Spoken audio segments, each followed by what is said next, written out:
ዋናውን ሐሳብ ወደ ሕይወታችን ላመጣላችሁና መድኃኔዓለም ኢየሱስ ክርስቶስን እንዴት ነው የምንሰብከው? እያንዳንዱ ክርስቲያን በሕይወቱ እንዴት ይሰብከዋል? እንዴት ያስተምረዋል? እንዴትስ ይከተለዋል? እንዴት ነው ዘወትር የምንሰብከው? ሐዋርያው ቅዱስ ጳውሎስ ለቆሮንቶስ ምእመናን ይህንን መልእክት ሲልክላቸው እኔ የአጵሎስ ነኝ፣ እኔ ጳውሎስ ነኝ፣ እኔ ኬፋ ነኝ፣ እኔ ጴጥሮስ ነኝ፣ እኔ የክርስቶስ ነኝ የሚል በመካከላቸው ክፍፍል ነበረ። ምን ነበር? ክፍፍል ነበረ። ዓለም እንደዚያ ነው አይደል? ተከፋፍሎ ክርስቶስን የሚያመልከው ግማሾቹ አንዶቹ እግዚአብሔር አልወረደም አልተወለደም ይላሉ። ግማሾቹ እግዚአብሔር ማለት ጥበብ ነው ብለው ጥበብን ያመልካሉ። ግማሾቹ ደግሞ ምልክት እግዚአብሔር ነው ብለው ምልክትን ይሻሉ። ግማሾቹ ጣዖት ያመልካሉ። ግማሾቹ ፀሐይን ያመልካሉ። ግማሾቹ ጨረቃን ያመልካሉ። እግዚአብሔር በፈጠራቸው በእጁ ስራው በሆኑ ነገሮች ሁሉ ሰዎች ምን ይላሉ? ይወድቃሉ፣ ይሰናከላሉ፣ ይሰበራሉ። ምንድነው የሚለው? እኛስ የምንሰብከው አለ ሐዋርያው ቅዱስ ጳውሎስ ጣዖት አይደለም፣ ጥበብን አይደለም። ግሪክ የሚፈልጉት የሚያምር ግሪካውያንን የሚፈልጉት ጥበብን ምን አንልም አናመልክም። የጥበብ ጌታ ክርስቶስ ኢየሱስን ምን እንላለን? እንሰብካለን። እኛስ ምልክትን አንሻም። እንደ አይሁዳውያን ጸሐፍት ፈሪሳውያን ምልክትን ይሹ ነበረ። ምልክትን ያሳየው አዲስ ዓይን በአዲስ ግንባር ላይ ፈጥሮ አዲስ ብርሃን የሰጠውን ያንን በምድር ላይ ብዙ ታምራትን መንክራትን የሰራውን ኢየሱስ ክርስቶስ ምን እንላለን? እንሰብካለን አለ። እኛ ማንን እንስበክ? ገንዘብን እንስበክ?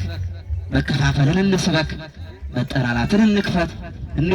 ማንን ነው የምንሰብከው?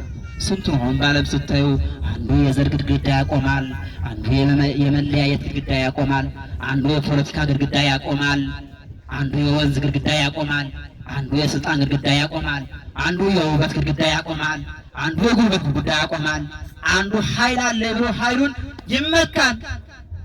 እኛ የምንሰብከው ይሄን ነው። ወርገጦ ፈር ስንል በክንዳችን በጡንቻችን አድቅቀን ዓለምን ለመግዛት እንሞክራለን። ስልጣን ላይ ስንቀመጥ ሁሉ በደጀ ሁሉ በጀ ብለን የምናየው ሰው ሁሉ ከመኦፍ እንደ ጤፍ አይመለከትን ወይንም አይታይም። የራሳችን ስልጣን ብቻ እናይና ያኔ ስልጣናችንን እንሰብካለን።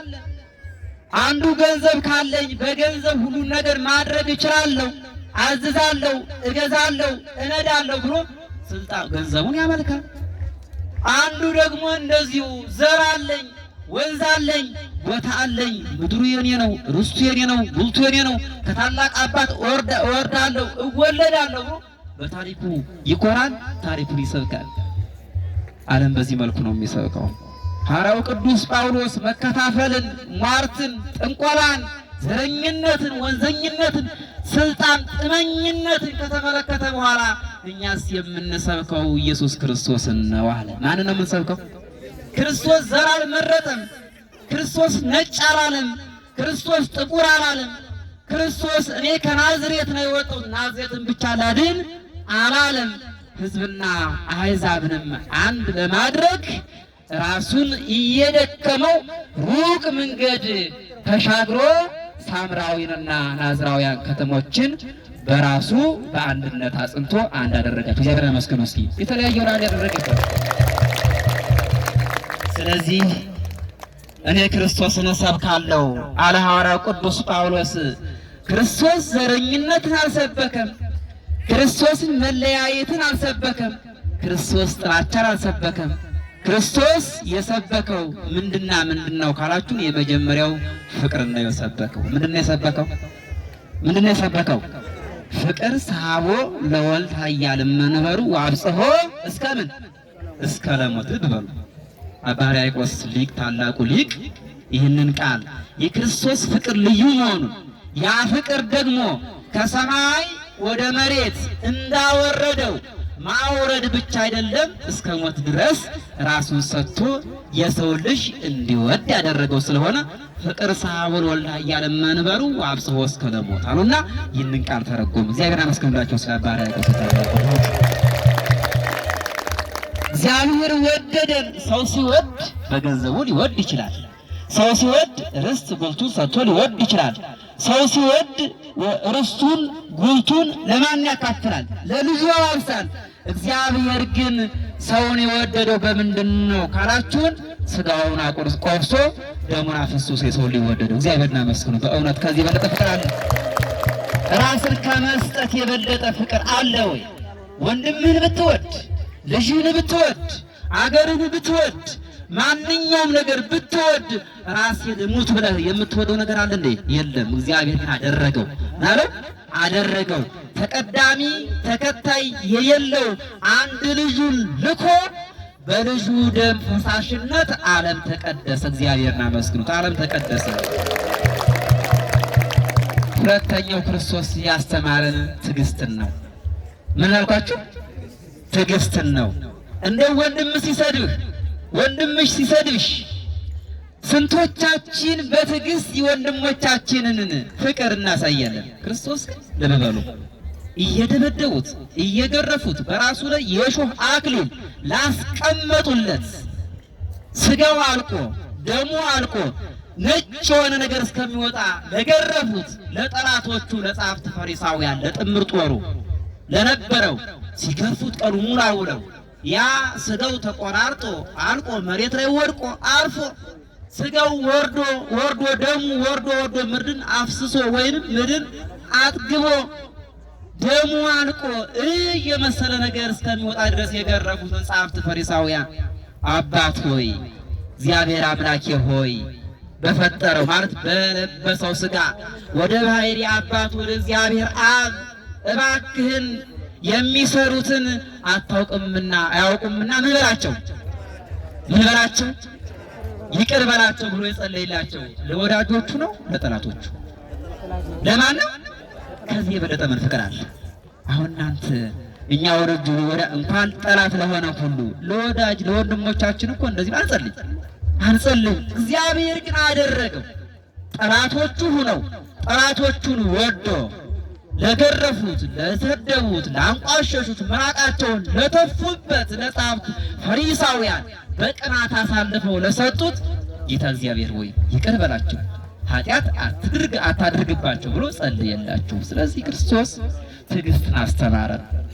አሁን ክርስቶስ ትዕግስተኛ እንድንሆን ፍቅርን አስተማረን፣ ትዕግስትን አስተማረን፣ ይቅርታን አስተማረን እያል ክርስቶስን እንድንሰብክ ክርስቶስን መስበክ ብቻ ሳይሆን በሕይወታችን እንድንኖረው ነው ይሄ ቃል የሚያስተምረን። በሕይወት ምንድነው? ማንበቡ፣ መጻፉ፣ መመዝገቡ፣ ማገላበጡ አይደለም። እንደ ክርስቶስ ትዕግስተኛ መሆን፣ እንደ ክርስቶስ ፍቅር መሆን፣ እንደ ክርስቶስ ሰዎችን መውደድ፣ እምነትን መውደድ፣ እናትና አባትን ማክበር ክርስቶስን መስበክ ማለት ነው። ሌላ ነገር አይደለም። ስለዚህ ክርስቶስን እንስበክ ስላችሁ መዝሙሩን መዘመር፣ ቅዳሴውን መቀደሱ፣ ወንጌሉን ማንበቡ ይህ አይደለም። ክርስቶስን በሕይወታችሁ ስበኩት።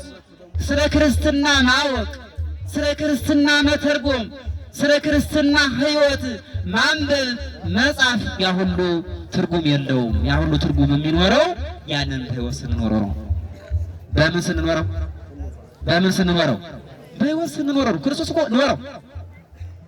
አይታችሁ ከሆነ ደቀ መዛሙርቱ ትሕትና ስሩ ያለ ያስተምራቸዋል። ካስተማራቸው በኋላ ዝቅ አለና የኛ ጌታ ወገቡን በነጠላ አደግድጎ የተማሪዎቹን የፍጡራኑን እግር ዝቅ ብሎ ማጠብ ጀመረ። እዚሁ ጋር ምን እያለ ጀመረ?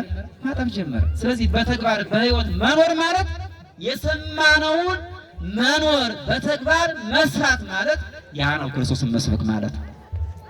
እንደው ዝም ብለን ክርስቲያን ከሆን ይከብዳል።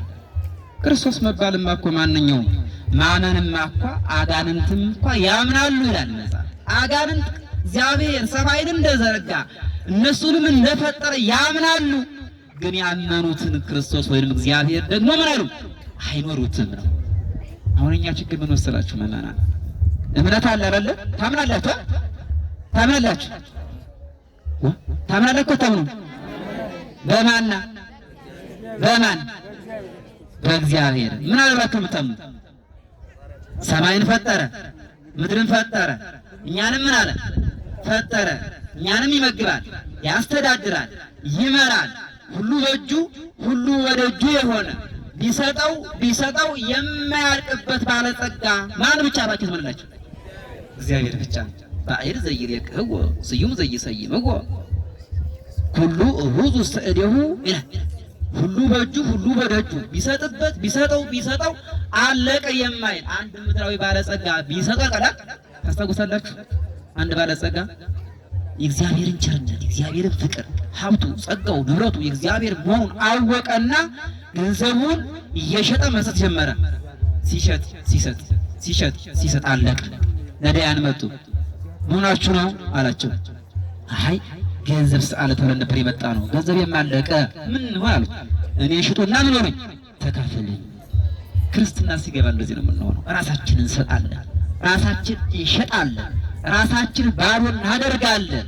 አለ ብፁዓን ነዳያን በመንፈስ ራሳቸውን ነዳያን የሚሉ በመንፈስ እነሱ ንዑዳን ክቡራን ናቸው። ስመሎሙ ይእቲ መንግሥተ ሰማያት ነው መንግሥተ ሰማያት የእነርሱ ናትና። ምን ማለት ነው ነዳያን ማለት? አሁን ነዳያን የሚያባሳው የምንበለው የሚላስ የሚቀመስ ያጣ ሰው በእኛ አስተሳሰብ ነዳያን እንለዋለን። ያ አይደለም። መጽሐፍ ቅዱስ ወይንም ጌታ ክርስቶስ ኢየሱስ ብፁዓን በሚባለው ትምህርት ወይንም በተራራው ስብከት ላይ እነሆ በመንፈስ ነዳያን የሆኑ ንዑዳን ክቡራን ናቸው ይላል። ስልጣን እያላቸው ስልጣኑማ የእግዚአብሔር የባህሪ ገንዘብ ነው፣ ለእኔ የሚስማማኝ ባዶነት ነው ብለው በስልጣናቸው እግዚአብሔርን የሾሙ እነሱ ንዑዳን ክቡራን ናቸው። እግዚአብሔርን አመስግኑላቸው። በስልጣናቸው የዛሬው ባለስልጣን እሳ ራሱን በራሱ ሾማል። ከሱ በላይ እግዚአብሔር እንዳለ በፍጹም አያምንም። ስለዚህ ይበድላል፣ ያስነድላል፣ ደም ያስፈስሳል፣ ያስገድላል።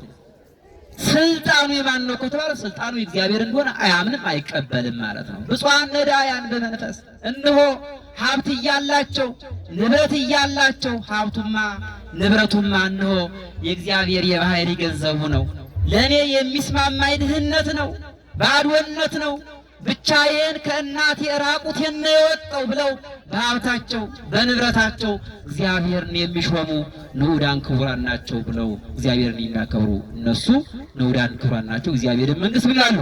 ይወርሳሉና። አመስግኗቸው። ባለጸጎች የምትመሰገነው ባለጸጋ እግዚአብሔር በሀብት ሲሾመው ነው። በሰጠ ሀብት ስትጠቀምበት እንደነ አብርሃም እንደነ ይስሐቅ እንደነ ኢዮብ በሰጠ ሀብት ስትጠቀም እግዚአብሔር በዚያ ላይ በክብር ላይ ክብር በጸጋ ላይ ጸጋ ይሾማል ማለት ነው። ጥበብ እያላቸው ጥበቡማ የእግዚአብሔር የባህሪ ገንዘብ ነው። ለእኛ የሚስማማን ድንቁርና ነው። እኛ ምንም የለን፣ እኛ ባዶንን። አእምሯችንን ልቡናችንን ከፍቶ በልቡናችን ጽላተ እውቀት እንድንጽፍ እንድመዘግብ የሚረዳን የሚያግዘን እግዚአብሔር ነው ብለው በጥበባቸው እግዚአብሔርን የሾሙ ንዑዳን ክቡራን ናቸው። እግዚአብሔርና መስቀል ጥበበኞችስ። ስለዚህ ጊዜ እንዳልወስድባችሁ ያው ፀሐይም ስለሆነ ድካምም ሳለ ወደ አጭሩ ነገር ልመልሳችሁና ክርስቶስን የምንሰብከው በብዙ ነገር ነው የምንሰብከው። ምዕመናን ስበኩት እስኪ ክርስቶስ። እስኪ ማን ነው የሚሰበከው? ቅድም እንዳልኳችሁ ከሰፈር እንውጣ፣ ከዚህ ከጥላቻ ከቁንቆን ነገር እንውጣ፣ ካልባሌ ከዚህ ቆሻሻ ከሆነ ከፖለቲካ ነፃ እንውጣ። ንጹሑ የእግዚአብሔርን ቃል ስንሰማ ያኔ በሰማነው ቃል ክርስቶስን ስንመስል ክርስቲያን ስንሆን ክርስቶስን በኑሯችን በአረማመዳችን በአመጋገባችን በሂደታችን በስራ ቦታችን ሁሉ ስንተረጉመውና ስንኖረው ያኔ ክርስቶስን ሰበክ ነው ማለት ነውና ክርስቶስን በሕይወታችን ሰብከት መድኃኔዓለም ኢየሱስ ክርስቶስን በሕይወታችን ኖረ ነው የመጨረሻዋን የማታልፈውን የእግዚአብሔር መንግሥት እንድንወርስ አምላካችን ያግዘን። የረዳን የገሰጸን ያስተማረን የአባቶቻችን አምላክ ስሙ የተመሰገነ ይሁን። ወስብሐት ለእግዚአብሔር ወለወላዲቱ ድንግል ወለመስቀሉ ክቡር። ለሁላችን ይቆየን።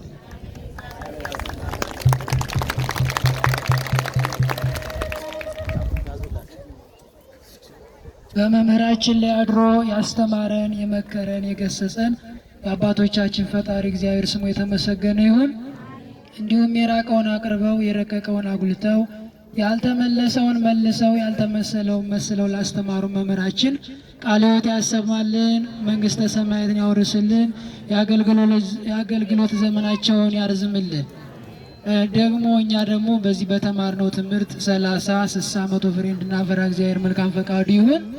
መምህራችን ንሕነሰ ንሰብክ ክርስቶስ ዘተሰቅለ፣ እኛ የተሰቀለውን ክርስቶስን የሞተውን የተነሳውን ያረገውን የወረደውን እንሰብካለን ብለው ክርስቶስን በሚገባ እንዴት መስበክ እንዳለብን ክርስቶስ እንዴት መሰበክ እንዳለበት መምህራችን ተንትነውና ዘርዝረው አስተምረውናል። ስነ ስቅለቱን በተመለከተ ምን ያህል ግርፋት፣ ምን ያህል አሰቃቂ መከራ፣ ምን ያህል አሰቃቂ ስቃይ እንደደረሰበት እንደ ቆዳ ተወጥሮ በመስቀል ላይ እጁን ዘርግቶ የሞተልን ክርስቶስን እንደምንሰብክ ክርስቶስን ስንሰብክ ትሕትናን፣ ትዕግስትን፣ ፍቅርን፣ ሃይማኖትን በአጠቃላይ መልካም ስራዎችን ሁሉ በክርስቶስ ጋር እናገኛቸዋለን፣ እግዚአብሔር ዘንድ እናገኛቸዋለን። ስለዚህ ሁላችንም ያው አንዳንዴ የሚገርመኝ ኦዲያ ብቻ የሚሰበኩ ሰዎች አሉ። የእግዚአብሔር ቃል ሲነገር ስሙ ሲባል ለትትቀረጽ ይእዜዝ እንተ ይትሰምዖ ለውእቱ ነቢይ፣ ይህንን መምህር ወይም ክርስቶስን የማትሰማ ጆሮ ትቆረጥ ይላል ነቢዩ። ነገ ይቺ ጆሮ አልሰማም ካለች፣ ይቺ ዓይን አላይም ካለች፣ ይቺ እግር ወደ ቤተ ክርስቲያን አልገሰግስም ካለች፣ ይቺ እጅ ለእግዚአብሔር አላጨበጭብም ካለች ነገ መቆረጡ አይቀርም። አባታችን እዚህ ቆመው የሚለፈልፉት ሰዎችን ለማስደሰት እንደ ኳስ ተመልካች ሳይሆን ሰዎቹ ሕይወት እንዲያገኙ ነው። አባቶች፣ እናቶች በአጠቃላይ ማን ትምህርት የጠገበ ማን ትምህርት ያወቀ ኖሮ ነው ከመስማት የሚከለከል? ሁላችንም የትምህርት ሰዓት ነው ሲባል ሁሉም ቀረብ ብሎ መስማት አለብን። ዘምሩ ሲባል መዘመር አለብን። አመስግኑ ሲባል ማመስገን አለብን። የማይሰማ ከሆነ ከክርስትና ውጭ ነው። ማንን ሊሰማ ነው? እግዚአብሔር ወርዶ ማን ሊያስተምረው ነው? መምህራን ካላስተማሩት፣ ካህናት ካላስተማሩት፣ ካህናት ካልነገሩት፣ መምህራን ካልነገሩት ማንን ነው የሚሰማ ይሰው? ሕግ የወጣ አባ ግን ለሕግ መገዛት ያስከብራል፣ ለሕግ አለመገዛት ደግሞ ያስቀጣል። ለእግዚአብሔር ስንገዛ መላእክቱ ሰራዊቱ ሁሉ ከኛ ጋር ናቸው። እግዚአብሔርን አናገለግልም ካልን ደግሞ እግዚአብሔር የሚቀጣን ስለሆነ ሁላችሁም ተነሱና እግዚአብሔርን እያመሰገን ወደ ቤቱ